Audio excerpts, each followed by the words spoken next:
Oi. Agora é interessante, nesses estudos de termodinâmica, a gente compreender uma coisa. Toda vez que você pega um rótulo de alimento, você vai ver que lá naquele seu rótulo de alimento, opa, deu duas travadinhas básicas aqui. Um rótulo de alimento qualquer, ele possui... Ué. Agora eu entendi qual foi o problema. Agora eu entendi as travadas. É por causa da posição do mouse. Não vai travar mais. Todo rótulo de alimento, se você observar, eu não vou desenhar o alimento aqui, que seria perder tempo, né? Mas mais ou menos. No rótulo, que é colocado pela Anvisa, parte das informações dizem respeito à necessidade dietética recomendada. E ali há duas informações. Há algo medido em calorias e há algo medido em joules, certo? Cuja abreviação é J. De onde surgiu isso?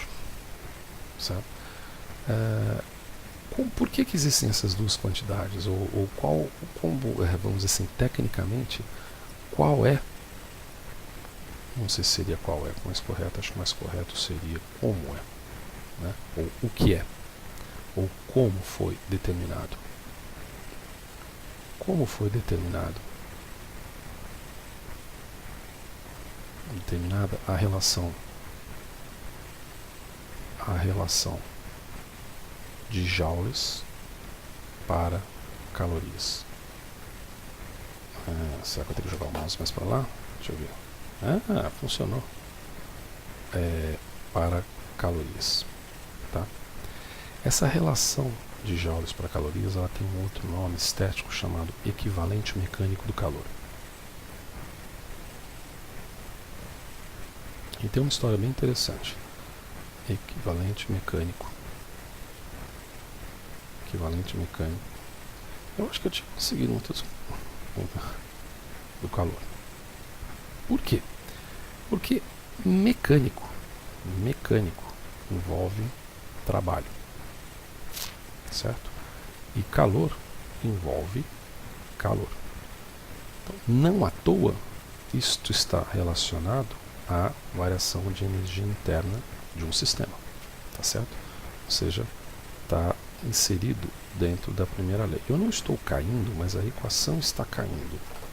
Tem que só descobrir por quê. Porque eu estou ficando torto. Peraí. Então vamos subir aqui, ficar bem bonitinho, ó. Mais esquisito, quase impossível. Certo? Equivalente mecânico do calor. Essa história ela é bem interessante. Ela surgiu por um cara chamado Joule, que na verdade ele trabalhava no porão da cervejaria do próprio pai.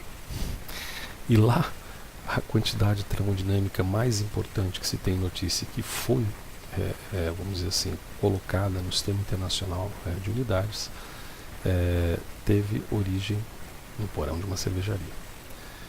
A história é meio longa, mas vamos lá, por partes. Como que ele conseguiu determinar isso? Ele não era um cientista convencional. James Joule não era um cientista convencional, não era um cientista amador, publicava seus trabalhos, não eram poucos, mas de uma maneira diferente nas sociedades reais, na sua Royal Society, etc, etc e tal. Mas ele não era propriamente um professor de uma universidade. E ele desenvolveu a seguinte ideia, que eu vou tentar colocar aqui, vou tentar desenhar aqui. Se eu tiver aqui um sistema de polias, tá? Um sistema de polias. Desenhar isso aqui não é fácil, mas vamos lá. Se eu tenho aqui um sistema de polias, e nesse sistema de polias eu tenho um determinado peso, esse peso aqui vamos dizer que tem uma massa de 4,3 quilos, tá? 4,3 quilos. E a esse sistema de polias, quase que passou esse evento legal. A esse sistema de polias, eu interligo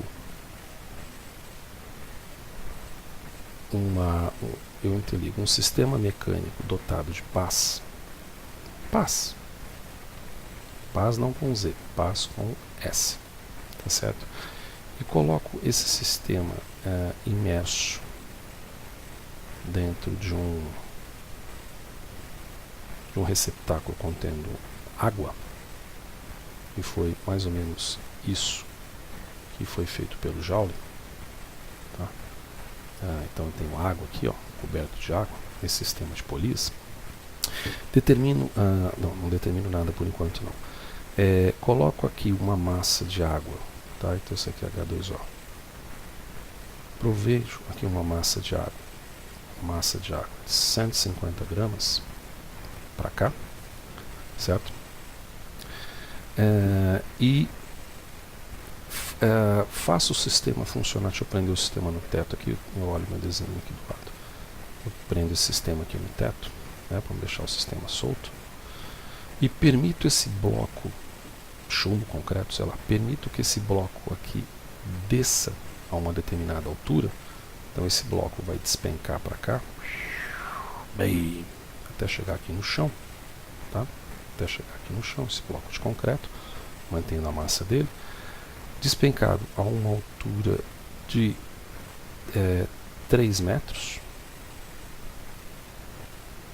aqui, bonitinho, a uma altura de 3 metros, eu monto o sistema de tal maneira que quando despenca esse bloco aqui, ó, quando esse bloco aqui dispensa e chega ao solo nessa altura de 3 metros,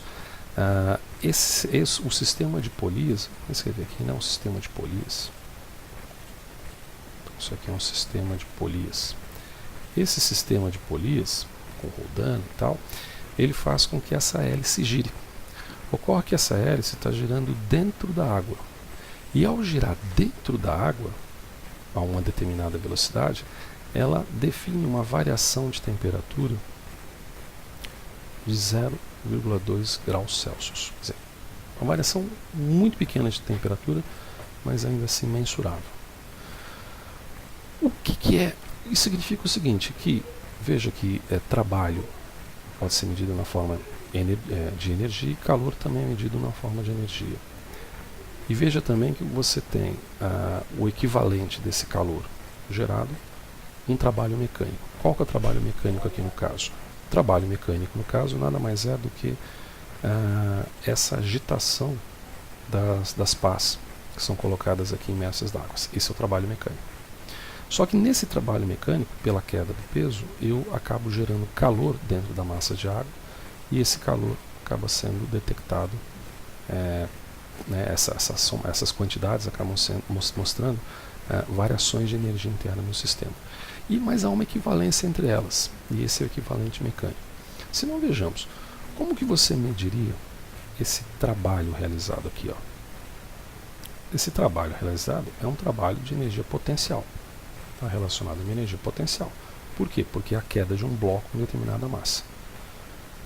E essa energia potencial aqui pode ser definida como M vezes G vezes H. Isso a gente já viu, tá?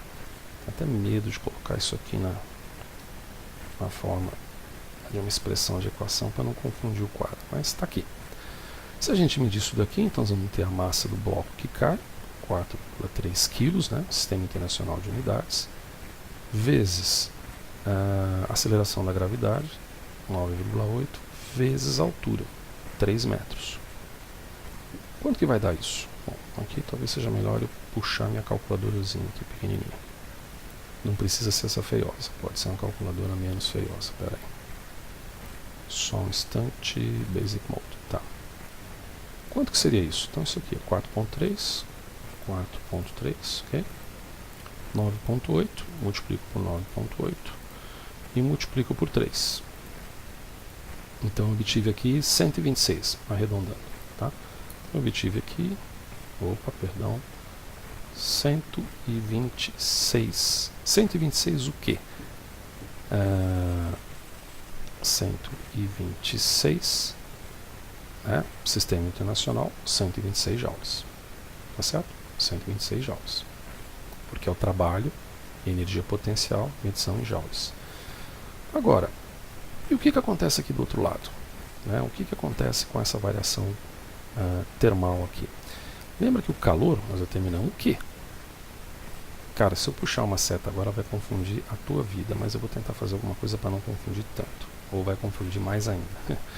Tá? Se eu puxar uma seta aqui para definir que a gente viu na apresentação anterior, que pode ser definida pela massa vezes uma constante, que é a capacidade calorífica, vezes a variação de temperatura. Ok? Oi, oi, oi, oi, vai ficar menos feio. O que no nosso caso vai ser a massa. Então, a massa do que? A massa da água. A massa da água que está sendo aquecida nesse processo. 150 gramas. Vezes o quê? Vezes a capacidade calorífica. Bom, então aí vem um detalhe. A capacidade calorífica dos corpos varia. E no caso do valor da capacidade calorífica da água próxima a 20 graus, é da ordem de 1 grama. Tá certo? Vai ser da ordem de 1 grama. 1 grama minha avó. Vai ser da ordem de uma. Como é que eu apago aqui? É só você ver pela equação aqui que a unidade não pode ser 1 grama, né? Vai ser, na verdade, uma caloria por, por grama, né? Que a gente está trabalhando por grama. Não estamos trabalhando no Sistema Internacional de Unidades, estamos trabalhando com graus centígrados. Então, porque nós não estamos trabalhando com joule, nós estamos trabalhando com caloria. Então é a unidade. Então vai ser igual a 1. Opa, deu uma travadinha novamente. Liberou legal. Então isso aqui vai ser igual a 1 vezes a variação de temperatura. Qual foi a variação de temperatura? 0,2 graus Celsius. Quanto que dá isso aqui? Puxa a calculadora de novo. 150. Vamos multiplicar por 1, mas não devia, né? 150.2. Então eu obtive 30. Ok? 30. Opa, quase que eu apaguei aqui. Ó. 30. Cheguei. 30 calorias. Resumindo, o trabalho que é feito na queda, portanto, de energia potencial aqui, na queda do bloco de concreto, ou sei lá, dessa altura, que faz as pás girarem e transmite a essas pás o aquecimento da água, ou seja, um trabalho mecânico relacionado ao aquecimento da água, me produz, por um lado, 120 joules, 126 joules por trabalho e 30 calorias relacionadas ao aquecimento dessa massa d'água. Se fizer uma regra de 3 simples, você vê que você vê que 126 joules correspondem a 30 calorias. Nesse caso, uma caloria vai representar X. X, portanto, vai ser igual a... Opa, deixa eu abaixar aqui, não tem por que colocar nessa altura toda, né? X, portanto, vai ser colocado como sendo 126 sobre 30. Se a gente puxar a calculadora novamente, você faz 126 divide por 30 e voilá, obtém 4,2. Então, em números arredondados, isso aqui é 4,2 joules por caloria. Então, esse aqui é o equivalente mecânico que a gente conseguiu resolver nesse tipo de exemplo que está mencionado no livro, inclusive. Tá? Do ponto de vista do Sistema Internacional de Unidades, 1 joule equivale a exatos 4,184 calorias, tal como determinado pelo Sr. Joule, com um termômetro, pasmem, de 3 casas decimais, à época, 1800 e bordoada. Tá certo? Então, aqui está exemplificado o que significa e como é obtido o equivalente mecânico do calor. Obrigadinho.